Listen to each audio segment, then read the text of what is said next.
Ninguém pode te adorar por mim, nem se arrepender por mim. Por isso estou aqui. Não me deixes, Pai, adormecer no Getsemane do meu ser. Não posso retroceder. Teu corpo foi prensado, feito fruto da oliveira, e como azeite e sangue tua pele transpirou. O dia do silêncio, quem sabe estou vivendo a ponto de pensar que o próprio Pai me abandonou. As razões, aflições não anulam minha paz, e se fraco eu estou, forte o Senhor me faz. Ó, leva-me ao extremo, eu sei que está doendo, preciso alcançar o Calvário e me entregar. Até mesmo no silêncio eu sei que estás me vendo, preciso alcançar o trono e te adorar.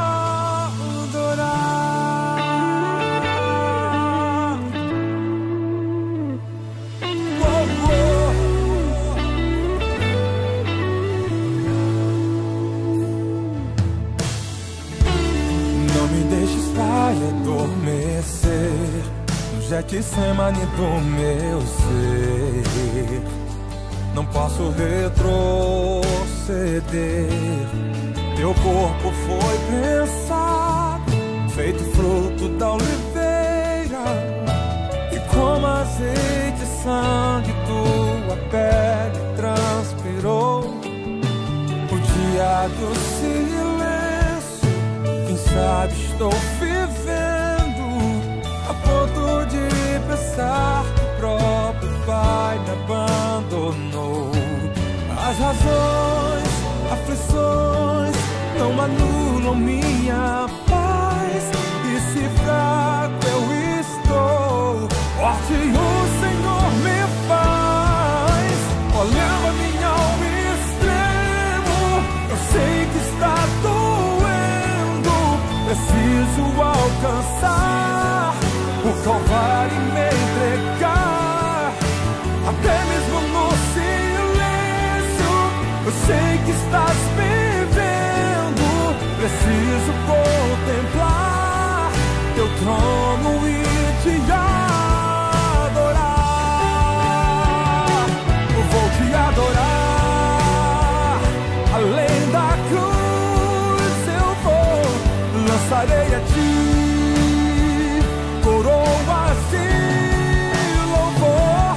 Digno tu és, Cordeiro Santo, como os anciãos me prostrarei, Senhor. Mas enquanto sou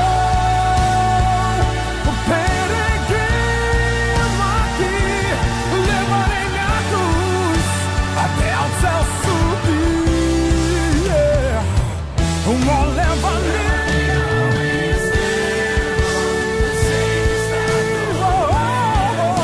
preciso alcançar o Calvário e me entregar. Até mesmo no silêncio eu sei que estás me vendo, preciso contemplar teu trono